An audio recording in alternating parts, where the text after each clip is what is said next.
In the forgotten town of Ashwood Hollow, where whispers carried on the wind like secrets, begging to be told, stood the crumbling Ravenswood Manor. Once a grand estate, it had succumbed to the weight of time and decay, its dark silhouette looming against the stormy sky. For generations, the townsfolk spoke in hushed tones about the malevolent history that clung to the manor, particularly the horrors rumoured to lie within its basement. No one dared to approach after sunset. Stories of those who vanished into the shadows of Ravenswood were woven into the fabric of local legend. When 14-year-old Lila moved to Ashwood Hollow with her family, she felt an unexplainable connection to the manor. Her friends, Ethan and Nora, preferred the safety of their cosy homes and the glow of their video game consoles, but Lila's adventurous spirit was ignited by the tales of the supernatural. On a particularly stormy evening, when the sky was painted with streaks of lightning, she gathered her courage and convinced her friends to join her in a daring expedition to the infamous Ravenswood Manor. As they approached the estate, the air crackled with anticipation. Raindrops began to pelt the ground, creating a rhythm that mirrored Lila's racing heart. The once grand facade appeared even more menacing in the dim light, the broken windows like hollow eyes watching them. The door, surprisingly intact, creaked open as they pushed against it, revealing a darkness that seemed to breathe. Inside, the musty air was thick with the scent of mildew and decay. Dust motes hung suspended in the air, illuminated by the intermittent flashes of lightning outside.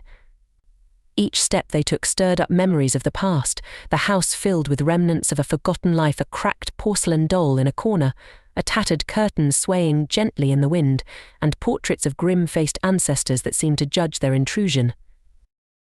But it was the basement door that captured Lila's attention. Slightly ajar, it exuded a cold draft that sent shivers down her spine. "Let's go down there," she urged, her voice barely above a whisper. Ethan, ever the thrill-seeker, grinned, while Nora hesitated, glancing at the ominous darkness beyond the door. "It's probably just a basement," she murmured, but Lila could see the fear flickering in her eyes. With flashlights in hand, they descended the creaking staircase, the wood groaning under their weight. As they reached the bottom, the oppressive darkness enveloped them, swallowing the beams of their flashlights. Lila's heart pounded in her chest, each beat a reminder of the stories she had heard. The basement was vast, its walls lined with strange, cryptic symbols that seemed to pulse with an energy all their own. In the center of the room stood an ancient wooden table, draped in a moth-eaten cloth. Lila felt an eerie compulsion to approach it, her instincts screaming to turn back. As she drew closer, she caught sight of the table's surface, marked with deep scratches and stains that told tales of despair and dread. "What is this place?" she whispered, her voice trembling. Ethan, emboldened by a rush of adrenaline, stepped forward and pulled back the cloth. A foul odor wafted up, causing Nora to recoil in disgust. Beneath the cloth lay a collection of dusty journals, their pages yellowed and crumbling. "Let's see what these say," Ethan suggested, flipping open the nearest one. As Lila began to read aloud, a sense of foreboding settled over them. The journal chronicled the life of Eliza Ravenswood, the last resident of the manor. Accused of witchcraft, she had been shunned by the townsfolk and driven into the arms of dark forces. The entries revealed her desperate attempts to communicate with a malevolent spirit known as the Keeper, who promised her power and revenge in exchange for unspeakable sacrifices. Each page was more disturbing than the last, detailing rituals and incantations that sent chills down Lila's spine. As Lila read, the temperature in the basement dropped dramatically. Goosebumps prickled her skin, and an unshakable feeling of dread filled the air. Just then, a loud bang echoed from the far corner, making them all jump. They turned to see a shadow flickering at the edge of their flashlights, but nothing was there. "What was that?" Nora breathed, her voice barely above a whisper. "Probably just a rat or something," Ethan said, attempting to sound nonchalant. But Lila felt a gnawing fear, a primal instinct warning her that they were not alone. The whispers began a low, almost melodic sound that seemed to emanate from the very walls. "Lila, come to me." Panic surged through her, a visceral reaction to the seductive call of the spirit. "We need to leave," she urged, her voice shaking, but Ethan's bravado held him captive. "We're fine." Let's keep going. He pushed deeper into the basement, and Lila hesitated, torn between fear and curiosity. Then, without warning, the basement door slammed shut with a thunderous crash, trapping them inside. The air became electric, thick with a presence that seemed to envelop them. Lila could feel the chill of the spirit, its energy pressing in from all sides, a suffocating force that clawed at her sanity. The shadows shifted and twisted, coalescing into a nightmarish figure, the keeper. Its form was wraith-like, cloaked in darkness, with hollow eyes that seemed to pierce through their very souls. It moved closer, the air crackling with an energy that felt like icy fingers wrapping around Lila's heart. "Your souls are mine," it hissed, the voice a chorus of lost whispers and anguished cries. "Run," Lila screamed, adrenaline flooding her veins. They stumbled backward, frantically searching for an escape, but the darkness closed in around them. Lila's breath quickened as she felt the keeper's cold gaze locking onto her, a predatory hunger emanating from its very being. Nora, shaking with fear, noticed a journal entry that spoke of a ritual to banish the keeper. "We have to say this together," she shouted, her voice rising above the chaos. "It's our only chance." With their backs against the wall, they huddled together, the keeper's laughter echoing in their ears, a twisted melody that threatened to drown them in despair. Lila felt the cold breath of the spirit brushing against her skin, its whispers growing louder. They needed to act fast. They began to chant the incantation, their voices trembling but resolute. As they spoke the words, the air grew electric, crackling with energy. The keeper shrieked, a sound that reverberated through the basement like a banshee's wail. The shadows writhed and twisted around them, and Lila could feel the malevolent force fighting against their words, trying to suffocate their efforts. But they pressed on, their voices growing stronger, fueled by desperation and determination. The keeper's form began to flicker, the shadows unraveling like smoke in the wind. With one final, desperate shout, they completed the chant. Light exploded from the center of the room, illuminating the basement in a blinding radiance. The keeper screeched, a sound that pierced their minds, and the darkness began to dissolve. Lila felt the oppressive weight lift as the shadows retreated, the spectral figure clawing at the air in a futile attempt to escape.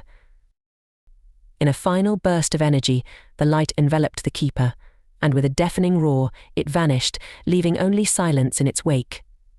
The basement door swung open, and they stumbled out into the cool night air, gasping for breath. The manor stood ominously behind them, its dark secrets momentarily banished, but a lingering sense of unease settled over them. As they stood outside, Lila felt a profound emptiness, as if a piece of her soul had been left behind in the dark. The storm had begun to subside, but the clouds still loomed overhead, thick and foreboding. Suddenly, a flicker of movement caught her eye, and she turned to look at the manor one last time. There, framed in a window, stood the silhouette of a woman with hollow eyes, watching them intently. Lila's heart raced as she realized the truth. The horror they had faced was not truly vanquished. The keeper was still bound to Ravenswood, lurking just beyond their sight, waiting for another chance to ensnare unsuspecting souls. In the days that followed, Lila tried to shake off the dread that clung to her. She and her friends avoided talking about their experience, but the memory of the basement haunted her thoughts. Shadows seemed to lurk in every corner, and every creak of the floorboards felt like a reminder of the darkness they had encountered. One night, as the rain pattered against her window, Lila found herself unable to sleep. She tossed and turned, the images of the keeper flashing through her mind. Driven by a mix of fear and curiosity, she picked up her phone and began to research the history of Ravenswood Manor. What she discovered sent chills down her spine. Online articles detailed the tragic fate of Eliza Ravenswood, but they also spoke of others' friends and family who had vanished without a trace, lured into the depths of the manor by the same whispers that had called to her. With each revelation, Lila felt a knot tightening in her stomach. It was as if the manor had been waiting for her arrival, anticipating her curiosity. As she read deeper into the stories, she stumbled upon a forum where others had shared their own experiences, people who had ventured into Ravenswood and never returned. A sense of dread washed over her as she realized that the keeper was more than a mere ghost. It was a malevolent force that thrived on fear, feeding off the souls it ensnared. Determined to confront her fears, Lila made a decision. She needed to return to the manor, not just to understand what had happened, but to ensure that no one else would fall victim to its dark allure. She reached out to Ethan and Nora, her heart racing as she proposed the idea. "Are you crazy?" Ethan exclaimed, his face paling. "We barely escaped last time." "We need to end this," Lila insisted, her voice firm. "We can't let the keeper keep taking people. We owe it to them to put an end to it." Nora, still shaken from their previous encounter, hesitated but eventually agreed. "Fine, but we go in prepared this time. No more messing around." They gathered supplies, flashlights, extra batteries, and the journals they had retrieved from the basement. As the sun set that evening, they made their way back to Ravenswood Manor, the air thick with tension. Each step felt like a countdown to an inevitable confrontation. Upon arriving, the manor appeared just as they had left it, cloaked in shadows and mystery. The door swung open with an eerie familiarity, inviting them back into the darkness. They stepped inside, the atmosphere immediately heavy with anticipation. As they descended the staircase into the basement, Lila could feel her heart racing. The air was cooler than she remembered, a palpable dread settling in the pit of her stomach. "Stay close," she whispered, her voice barely breaking the silence. They reached the bottom and illuminated the room with their flashlights. The table was still there, draped in the same moth-eaten cloth, but the journals were gone. Lila's heart sank as she realized the spirit had moved on, leaving only a void where the evidence of its presence had once been. Suddenly, a deep, rumbling voice echoed through the basement. "You return." Uninvited, the shadows around them seemed to pulse, thickening and swirling as the keeper materialized once more, its form shifting and undulating like smoke in the wind. Lila felt a wave of terror wash over her, but she steeled herself. "We know what you are," she shouted, trying to project confidence. "We're not afraid of you." The keeper laughed, a chilling sound that sent ice through her veins. "Fear is your greatest weakness. It feeds me." It lunged toward them, its shadowy tendrils reaching out as Lila, Ethan and Nora scrambled backward. They needed to act quickly. "The chant," Nora shouted, her voice breaking through the chaos. They had memorized the incantation from the journal, and Lila could feel its power surging within her. Together, Lila yelled. They huddled together, their voices trembling but resolute, as they began to recite the chant. The keeper shrieked, its form flickering in and out of focus, the shadows swirling chaotically around them. As they spoke the incantation, the air grew electric, crackling with energy. The keeper's laughter transformed into a scream, reverberating through the basement like a banshee's wail. Lila could feel the darkness pressing in, but she held on to the words, pouring every ounce of her fear and anger into the chant. The light began to swell around them, pushing back against the darkness. Lila could see the keeper thrashing, its form dissolving into tendrils of shadow. "You cannot banish me," it roared, but Lila felt the energy of the chant building, pulsing in time with her heartbeat. With a final burst of determination, they completed the incantation.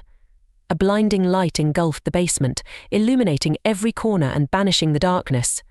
The keeper let out one last, desperate wail before it was consumed by the light, its form unraveling into nothingness. As the brightness faded, silence descended upon the basement. Lila, Ethan and Nora stood together, trembling but victorious. They had faced the darkness and won. But as they turned to leave, Lila glanced back one last time, half expecting to see the silhouette of the keeper lurking in the shadows. The basement door swung open, and they emerged into the cool night air, the weight of their encounter lifting with each step. The manor still loomed behind them, but for the first time it felt less threatening, as if the oppressive presence had been lifted. Yet, as they walked away, Lila couldn't shake the feeling that the battle wasn't over. Ravenswood Manor had a way of lingering in the shadows, a dark history woven into its very foundation. In the weeks that followed, Lila found herself haunted by her experience. She couldn't forget the feeling of the keeper's cold gaze or the whispers that had echoed through the basement. Though they had faced their fears, the darkness remained, lurking just beyond the edges of her mind. One stormy night, as thunder rumbled in the distance, Lila awoke to the sound of whispers. Heart pounding, she sat up in bed, scanning her room. The wind howled outside, rattling the windows, but she could have sworn she heard her name being called. Lila. Come to me. The voice was soft, seductive, and all too familiar. Panic surged through her as she leapt from her bed, heart racing. She rushed to her window, peering out into the storm. Ravenswood Manor stood in the distance, shrouded in darkness, its windows glimmering ominously as if beckoning her closer. Determined not to let the fear take hold, Lila took a deep breath. I won't go back, she promised herself, but even as she spoke, she felt the pull of the manor, a magnetic force that was impossible to resist. The next day, Lila gathered Ethan and Nora, sharing her unsettling experience. We need to go back one last time, she urged, her voice laced with urgency. I can't shake the feeling that something is still there. Ethan and Nora exchanged wary glances, but ultimately agreed. They understood that the darkness wouldn't simply fade away, it required closure. Armed with their flashlights and a newfound sense of determination, they set out for Ravenswood once more. As they arrived, the atmosphere felt charged, the storm clouds rolling in above them. Thunder cracked ominously as they approached the manor. The door creaked open, and they stepped inside, the air heavy with anticipation. Once in the basement, they found the remnants of their previous encounter. The table stood in its place, and the symbols on the walls appeared to shimmer in the dim light. Lila felt a chill as she approached the table, her heart racing with a mix of fear and determination. Why are we here? Nora asked, her voice trembling. We already faced it. Lila turned to her friends, her expression serious. Because I think there's more to uncover. We need to know what binds the keeper to this place. As they examined the walls, Lila's eyes fell on a particularly intricate symbol, a swirling design that pulsed with a faint energy. She traced it with her fingers, feeling a warmth radiate from the mark. What if this is a seal? She mused aloud. What if it keeps the keeper bound here? Ethan nodded, eyes widening. If we can break the seal, maybe we can free whatever's trapped here. The three of them gathered around the symbol, and Lila took a deep breath. We have to try, she said, feeling a sense of urgency welling within her. They placed their hands on the symbol, and Lila felt a surge of energy course through them. On 3, she instructed. 1, 2, 3. They pressed down, focusing on the energy that flowed through them. A low rumble echoed through the basement, and the air grew thick with tension. Shadows began to swirl around them, and Lila's heart raced. It's working, she exclaimed. But just then, the keeper's voice boomed, echoing with fury. Fools, you cannot break what is eternal. The shadows coiled around them, and Lila felt the cold breath of the keeper brushing against her skin. Stay strong, she shouted, determination fueling her voice as they continued to push against the seal. As they concentrated, the swirling energy began to coalesce, and Lila felt the power building within her. With a final, resounding crash, the seal shattered, sending a shockwave of light through the basement. The keeper let out a deafening wail, a sound filled with rage and despair as the shadows erupted around them. Lila and her friends shielded their eyes as the light enveloped them, pushing back against the darkness. The basement trembled, and the very foundation of Ravenswood shook. Your time is over, Lila shouted, her voice rising above the chaos. You will not claim another soul. The keeper's form flickered and twisted as the light grew brighter, and with one final agonizing scream, it vanished, consumed by the radiance. The shadows dissolved into nothingness, leaving only silence in their wake. As the light faded, Lila and her friends stood together, breathless and trembling. The basement felt different, lighter, as if the air had been cleansed of its darkness. They had faced the horror and emerged victorious. As they left Ravenswood Manor for the last time, Lila felt a sense of closure wash over her. The whispers had quieted and the weight of the past lifted. They had banished the keeper, freeing the souls it had tormented for so long. But as they walked away, Lila couldn't shake the feeling that the darkness had left its mark on her. Ravenswood Manor would always remain a part of her, a reminder of the horrors she had faced and the strength she had discovered within herself. And while the town of Ashwood Hollow would move on, forgetting the tales of the manor, Lila knew better. Some secrets were meant to remain buried, but she would carry the memory of Ravenswood with her, a guardian against the darkness that still lurked in the shadows, waiting for the next curious soul to wander too close.